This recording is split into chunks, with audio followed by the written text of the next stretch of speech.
विद्यार्थी मित्रांनो, सह्याद्री ट्युटोरियल्समध्ये तुमचं स्वागत आहे. आजपासून आपण ऑप्शन फॉर्म भरणार आहोत, बरोबर आहे. 7 जानेवारी कॅप राऊंड फर्स्ट साठी आपण ऑप्शन फॉर्म भरणार आहे. मग आजच्या लेक्चरमध्ये अतिशय महत्त्वाचे काही सजेशन्स मी तुम्हाला देणार आहे.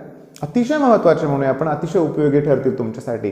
पण त्या अगोदर पहिले 2 मिनिटं मला तुमचे आभार मानायचे आहेत. हे जे गेलं वर्ष होतं ना 2020 म्हणूया आपण, मी असं मान्य करतो की खूप त्रासाचं होतं सगळ्यांसाठी म्हणूया आपण. बऱ्याच जणांचे बिझनेस लॉसमध्ये गेले, बऱ्याच जणांचे जॉब गेले. पण मी तुम्हाला खरं सांगू का, खरं सांगतो अगदी प्रामाणिकपणे, पण हे वर्ष माझ्यासाठी अतिशय लाईफ टर्निंग किंवा अगदी लाईफ चेंजिंग ठरलेलं आहे. ऑनलाईन क्लासेस सुरू झाले, प्रचंड मुलांचा सपोर्ट मिळाला. म्हणजे मी अगदी स्वप्नात सुद्धा विचार करू शकलो नव्हतो एवढे सबस्क्रायबर झाले. ओके, एक लक्षात घ्या, मी खूप खुश राहतो, नेहमी आनंदी राहतो, आणि मला जी इच्छा आहे की माझा प्रत्येक स्टुडंट आनंदीच राहायला पाहिजे. ओके, हे मी आता का बोलतो तुम्हाला मी सांगतो. ठीक आहे, काय सध्या जे काउन्सिलिंगला माझ्याकडं गेले 4-5 दिवस मुलं येत आहेत, मी बघतोय प्रचंड तणावात आहेत. ओके, बघा तणाव कसा काय, हे कॉलेज खाली घेऊ का हे कॉलेज वरती घेऊ. म्हणजे थोडक्यात आजचा प्रश्न, पीव्हीजीला CS घेतलेलं बरं ठरेल का कराडला IT घेऊ. मग मी म्हणलं चला ठीक आहे, कराड गव्हर्नमेंट कॉलेज आहे, तुझं काय मत आहे. तर मुलांचं मत काय, नाही आम्हाला पुणे सोडून जायचंच नाही आहे. म्हणजे त्या विषयावर पण मी बोलणार आहे, लक्षात घ्या. पण या छोट्या छोट्या गोष्टीचं मुलांनी टेन्शन घेतलंय. CS घेऊ का IT घेऊ हा कॉमन प्रश्न. ओके, सर ENTC घेऊ का. मी अशा मुलांना पहिल्यांदा विचारतोय, हे दुसऱ्यांना विचारून तुम्ही नाही ठरवायचं हे घेऊ का ते घेऊ. पहिला पॉइंट, स्वतः ठरवायचंय की तुम्हाला करिअर कशात करायचंय. सल्ले देणार तुम्हाला वेगवेगळे सल्ले देतील. उदाहरण सांगायचं म्हणलं तर एखादी व्यक्ती तुम्हाला म्हणेल कशाला त्या कॉलेजला घेतोय, ते थोडं चांगलं आहे. पण दुसरी व्यक्ती म्हणेल अरे ते तर बेस्ट कॉलेज आहे. मग काय करणार, कुणाचा ऐकणार. तर मी तुम्हाला सांगतो, डिसिजन स्वतः घ्या. पहिली गोष्ट, ब्रांच बद्दल बोलूया आपण. सगळं जगच म्हणायला लागले CS हवंय. 99% मुलांच्या लिस्टमध्ये CSच पहिल्यांदा प्रायोरिटी आहे. मान्य करावं लागेल की CS ला अपॉर्च्युनिटी आहेत, बेस्ट आहेत. पण तुम्ही last year cut off check करा.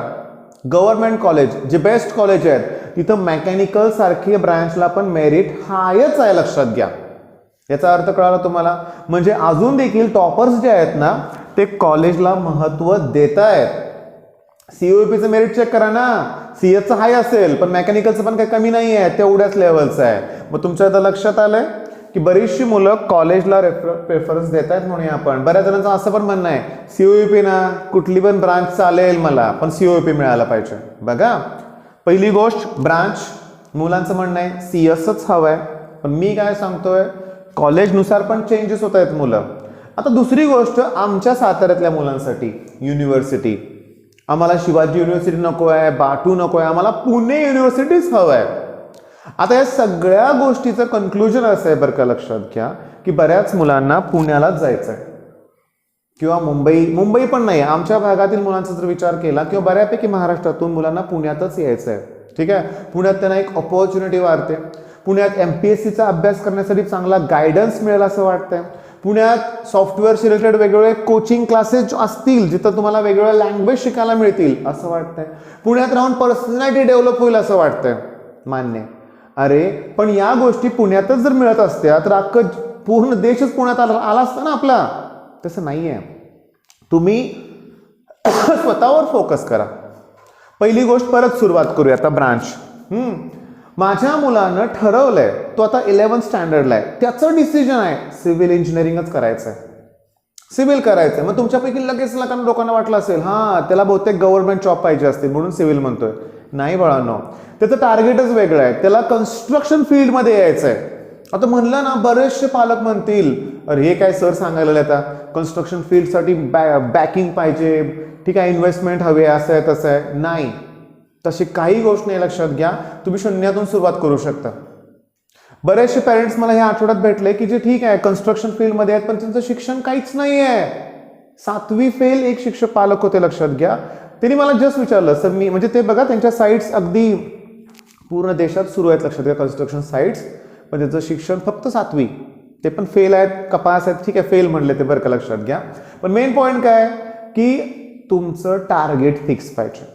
ओके, मला रिसर्च करायचं आहे, मला ते बसून, मला ठीक आहे लाखोचे पॅकेजेस मिळत आहेत पण मी बसून एका ठिकाणी काम नाही करू शकत, मग अशा वेळेस कशाला CS घ्यायचं आहे.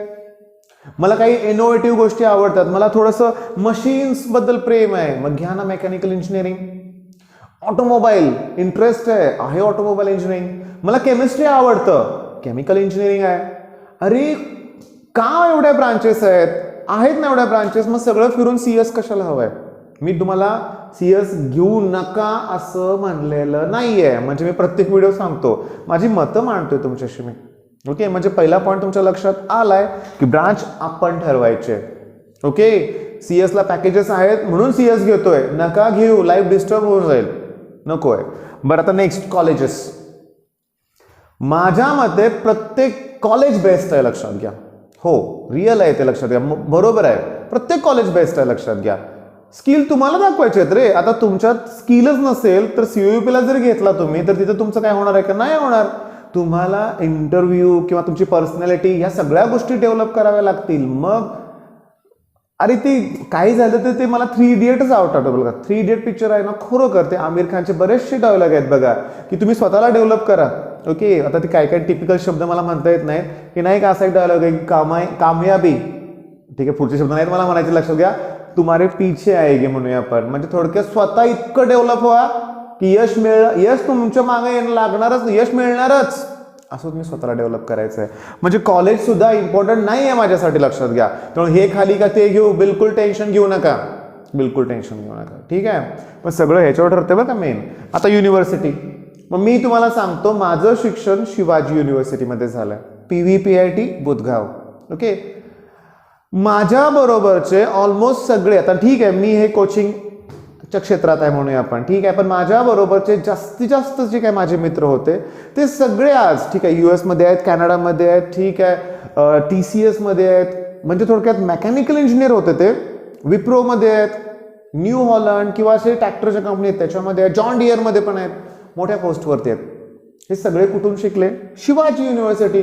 म्हणून काय त्यांचं करिअर लॉस झालं का, नाही बाळांनो, तसं काही नाहीये. युनिव्हर्सिटीवर सगळं काही डिपेंड राहत नाहीये. इंटरव्ह्यूला तुम्हाला सांगतो तुमचे मार्क्स सुद्धा कोण तुम्हाला विचारणार नाही आहेत, जो जॉब तुम्हाला मिळणार आहे त्याच्याशी रिलेटेड तुमचं नॉलेज किती आहे हे चेक केलं जाणार आहे. ओके, बरं ते सांगतो. म्हणजे टॉपच्या कंपनी आहेत सगळ्या, त्यांना टॉपर्स हवे आहेत का, असं नाही आहे. त्यांना अशी व्यक्ती हवी असते की ज्याची शिकण्याची इच्छा आहे. येत नसेल तर तो लगेच पटकन ट्रेनिंग दिलं तर तो शिकू शकतोय आणि त्याचं काम तो करू शकतो. अशीच लोक कंपनीला हवी आहेत. नुसते टॉपर्स आहेत पण ठीक आहे येत काहीच नाही असं काही नको आहे. तेव्हा टॉपर्सनाच फक्त जॉब मिळतो हे डोक्यातून काढून टाका. मान्य आहे टॉपचं कॉलेज नसेल तर थोडा स्ट्रगल करावा लागेल, पण वाया कुणीही जाणार नाही आहे. इंजिनिअरिंगवर हजारो जोक्स आहेत, ठीक आहे, पण काही तसं खरं नाही. लक्षात घ्या, इंजिनियर कधीही वाया जाणार नाही. लक्षात घ्या. आता जे काही करतच नाहीयेत, नुसतेच घरी बसून आहेत, त्यांना काही करायचंच नाहीये, ह्यांच्या असल्या लोकांच्या गोष्टी ऐकू नका. तुम्ही ज्यांनी यश मिळवलंय यांच्याशी बोला, त्यांचे सल्ले घ्या. ओके, म्हणजे तुमचे हे सगळे पॉइंट्स आता क्लिअर झाले असतील. आता मेन ऑप्शन फॉर्म भरणं. ऑप्शन फॉर्म भरत असताना मी तुम्हाला सांगतो, आता एक लक्षात घ्या बघा की पहिली गोष्ट TFWS. मी याच्यापुढे स्ट्रिक्टली लिहितोय ओपन. तुम्ही जर ओपन कॅटेगरीतून असाल तरच बाळांनो TFWS चा विचार करा. ओपन किंवा OBC पण चालेल, लक्षात घ्या. पण जर तुम्ही SC किंवा ST किंवा NT ABCD अशा कॅटेगरीतून असाल तर या कॅटेगरीतील मुलांची तशीही 100% फी तर माफच होते ना, प्लस स्कॉलरशिप मिळते ना. जर तुम्ही TFWS मधून गेला तर स्कॉलरशिप मिळणार नाहीये. जर तुम्ही SC कास्ट मधून असाल आणि घेताय TFWS मधून, तुम्हाला 15,000 मिनिमम तर भरावं लागेल डेव्हलपमेंट फी, स्कॉलरशिप मिळणार नाही. पण जर तुम्ही कॅटेगरी मधून गेला तर 100% फी तर माफच आहे, प्लस गव्हर्नमेंट कडून स्कॉलरशिप मिळते ती वेगळी ना. मग का स्वतःचं नुकसान करायचं, लक्षात घ्या. ओके, आता बऱ्याच मुलांचा प्रश्न काय होतो बघा, सगळेजण लक्ष द्या. आता बघा की तुमच्या लिस्टमध्ये समजा 50 कॉलेजेस आहेत, 50 कॉलेजेस आहेत. मग तुम्ही असं जर केलं की 50च्या 50 कॉलेजचे सगळे TFWS चे कोड अगोदर एंटर केले कॉलेजच्या लिस्टनुसार, तर यात एक इश्यू आहे. साहजिक आहे लिस्टमध्ये वरती टॉपचं कॉलेज असणार आहे आणि खाली तुमच्या म्हणण्यानुसार लेवल कमी कमी होत जाणार आहे. तुमच्या लेवल मी कमी मानत नाही कुठल्या कॉलेजला, तुम्ही मानताय, मग त्यानुसार लेवल कमी होत जाणार आहे. मग ह्यात चूक काय होते की साहजिक आहे टॉपच्या कॉलेजमध्ये जर TFWS नाही मिळालं तर त्या सॉफ्टवेअरनुसार तुम्हाला लोअर लेवलचं कॉलेज मिळेल, पण मिळेल TFWS. मग होणार काय, तुमचं मेरिट चांगलं आहे, तुम्हाला अतिशय चांगलं कॉलेज वरचं मिळू शकलं होतं, पण केवळ TFWS ची लिस्ट नुसती तयार केल्यामुळं लोअर लेवलचं तुमच्या म्हणण्यानुसारचं कॉलेज मिळेल. पण यात उपाय असा आहे की समजा तुम्ही टॉपच्या कॉलेजेसची नावं घेतली, थोडक्यात COEP, PICT, VIT म्हणूया आपण, ठीक आहे, तर तिथं तुम्ही पहिल्यांदा TFWS नुसार एंटर करा कोड आणि नंतर तीच कॉलेजेसची लिस्ट परत रिपीट करा आणि ती असू दे मग EWS म्हणजे थोडक्यात रेग्युलर नुसार. म्हणजे काय होईल की इथंच ऍडमिशन मिळण्याचे चान्सेस वाढतील. मग भलेही तुम्हाला EWS मधून मिळू दे, फार काही नुकसान होणार नाही, पण चांगलं कॉलेज तुमच्या म्हणण्यानुसार मिळेल ना. आणि मग तुम्ही सेकंड लिस्ट तुमची जी असेल त्यात परत TFWS आणि परत असं करा. हा एक सल्ला आहे, तुम्हाला पडतोय का बघा.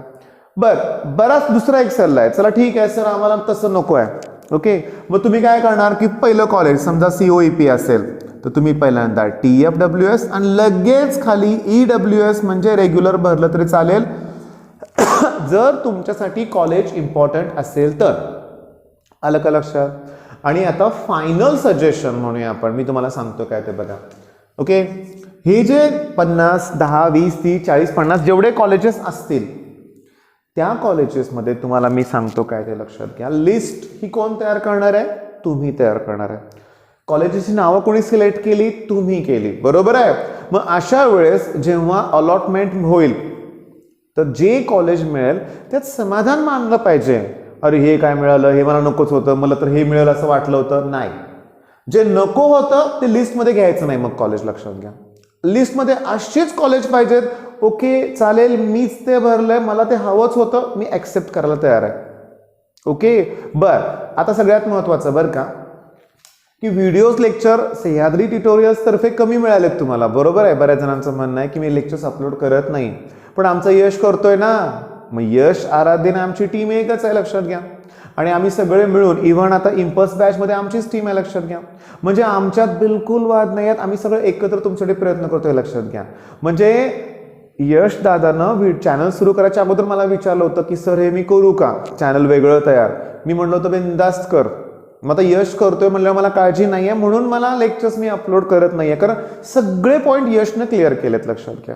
म्हणजे ऍडमिशन पासून सगळे सगळे सगळे काही कॉलेजेस आहेत टिपिकल त्याचं त्यांना म्हणजे अगदी सगळ्या गोष्टी तुम्हाला मिळाल्या आहेत हे लक्षात घ्या बरं का. मग आता मी भरपूर सगळं माझं सांगून झालंय, ओके. लिस्ट परफेक्ट तयार करा.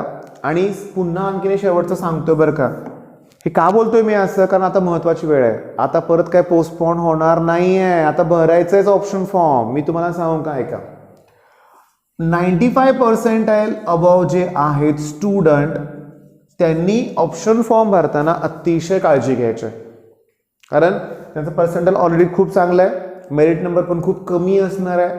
अशा वेळेस त्यांच्या लिस्टमध्ये बघा, म्हणजे मी एका मुलीची लिस्ट सांगतो, तिच्या लिस्टमध्ये 3ऱ्या नंबरलाच तिनं PCCOE रावेत लिहिलं होतं. हा बघा, लिहिलंय त्याच्यावर काय काय नाही आहे, पण त्याच्या खाली नावं होती वालचंद, कराड वगैरे. अरे साहजिक आहे, विचार करण्यासारखी गोष्ट आहे, लक्षात घ्या. PCCOE निगडी ठीक आहे चालेल, मला PCCOE रावेचं तसं ओव्हरऑल गेल्या वर्षीचं मेरिट चेक करा ना, कमी आहे. मग तुम्हाला ऑलरेडी जर एवढे पर्सेंटाइल असेल तर तुमच्या लिस्टमध्ये साहजिक आहे वालचंद, कराड सारखी कॉलेज वरती पाहिजेत, लक्षात घ्या. आता मी तुम्हाला सांगतो, या गोष्टी अगोदर मी क्लिअर केलं कॉलेजचं मगाशी, पण परत बोलतो. काही झालं तरी कुठून इंजिनिअरिंग केलं असं जर कोणी विचारलं, तुमचा आन्सर असेल कराड गव्हर्नमेंट कॉलेज, तर खरोखर बरं का लोकांचा बघण्याचा दृष्टिकोन वेगळा असतो बरं का, हे मान्य करावं लागेल. म्हणजे काय म्हणतो, एक टॅग मी निशांत सरांशी बोललो, ठीक आहे. निशांत सरांचं पण तेच म्हणणं आहे की जेव्हा तुम्ही COEP मधून इंजिनिअरिंग कंप्लीट करता एक टॅग लागतो, चला COEPM म्हणूया आपण, ओके. का टॅग काय म्हणणं, म्हणजे साहजिक आहे कोणालाही मिळते का COEPला, नाही आहे. म्हणजे या स्टुडंटनं COEP मधून इंजिनिअरिंग केलं याचा अर्थ तू ग्रेट आहे, समजून घ्या. असा एक टॅग असतो, किंवा हा समाजच असा आहे की यांना टॅगच पाहिजे असतात, लक्षात घ्या. पण तुमचं एक लाईफ आहे बळांनो, आनंदच जगायचा आहे आपल्याला. पुन्हा रिग्रेट व्हायचं नाही, अरे हे चुकलं माझं, बिलकुल असं व्हायला नाही पाहिजे. लिस्ट तुम्ही तयार करणार आहे. बाकीच्यांना सजेशन्स किती विचारले, डिसिजन तुमचा असणार आहे. बिलकुल पॅनिक व्हायचं नाहीये. व्हॉट्सअपवर मला एवढे मेसेज येतात, sir please please list check करा. लिस्ट चेक करून मी व्हॉट्सअपवरच्या फोटोवरून लिस्ट चेक करणं मला बिलकुल पटत नाही. इथं जे भेटायला इतकी मुलं येतात त्यांची मी लिस्ट चेक करतोय, कारण विचार करावा लागतो याच्यावर. पटकन नुसता फोटो बघून हा चला ठीक आहे असं 2 मिनिटात डिसिजन होत नव्हतं. पण आता कुठं वेळ आहे, आता संपलंय. लक्षात घ्या, आजची लास्ट डेट आहे समजून आजच करा. चांगला दिवस आहे आणखीन. ओके, मेन पॉईंट काय, कॉलेजेसमध्ये तुम्हाला हवे तेच कॉलेजेस घ्यायचे परत एकदा सांगतो. ओके, आणि लास्टला मी तुम्हाला सांगतो, तुम्ही पूर्ण जो सपोर्ट दिला वर्षभर मला, माझं लॉकडाऊनमध्ये अतिशय नाही तर अगदी म्हणूया आपण बिकटच परिस्थिती होती. आयुष्यभर पुढे स्टुडंटला बघायची सवय होते म्हणूया आपण, दिवसभर लेक्चर्स घ्यायची सवय होती, आणि पुन्हा असं वाटलं लॉकडाऊनमध्ये सगळं बंद होतंय का. अशा वेळेस मुलांचा आधार मिळाला, चॅनल तर ग्रो झालंच किंवा अजून आहेच, चॅनलला व्ह्यूज अजून देखील प्रचंड होत आहे. पण तुमच्या सपोर्टमुळं ना 6 महिने निवांत निघून गेले. पुन्हा क्रॅश कोर्सला प्रचंड प्रतिसाद. पण तिथं काही ड्रॉबॅक्स होते की फार वाईट वाटायचं की कधी जेव्हा आपण मुलांच्या कॉलना रिप्लाय देऊ शकत नाही त्यावेळेस. ओके, आणि होतं काय, माझा फोन माझ्या मुलांकडे असतो, ठीक आहे, मिसेसकडे असतो. ते जेव्हा उचलतात तेव्हा मुलांचं म्हणणं असतं की नाही सरांशीच बोलायचं आहे. मग नंतर हे पण फोन उचलायचं बंद केलं घरातल्यानी, ठीक आहे, कारण मुलांची इच्छा असते नाही सरांशीच बोलायचं आहे. मग एक लक्षात घ्या, तुमचे फोन माझ्याकडून उचलले गेले नसतील, राग आला असेल मनात, तर माफ करा मला, कारण जाणून बुजून हे केलेलं नाही आहे मी. थोडंसं प्रचंड लोडच येतोय, आणि आता ऑफलाईन क्लासेस हळूहळू सुरू होत आहेत, त्यामुळे तो एक लोड वेगळाच आहे. पण आता ते सगळं जाऊ दे, आजचा दिवस महत्त्वाचा आहे. परफेक्ट लिस्ट तयार करा. आता लास्ट मोमेंटला दाखवत बसू नका, पुन्हा चेंजेस करू नका. परफेक्ट तुम्ही लिस्ट तयार केले, ऑप्शन फॉर्म व्यवस्थित भरा, ठीक आहे. आणि अलॉटमेंट झाल्यानंतर आम्हाला पण कमेंटमध्ये कळवा कुठलं कॉलेज मिळालं ते, ठीक आहे. मग बेस्ट ऑफ लक, धन्यवाद.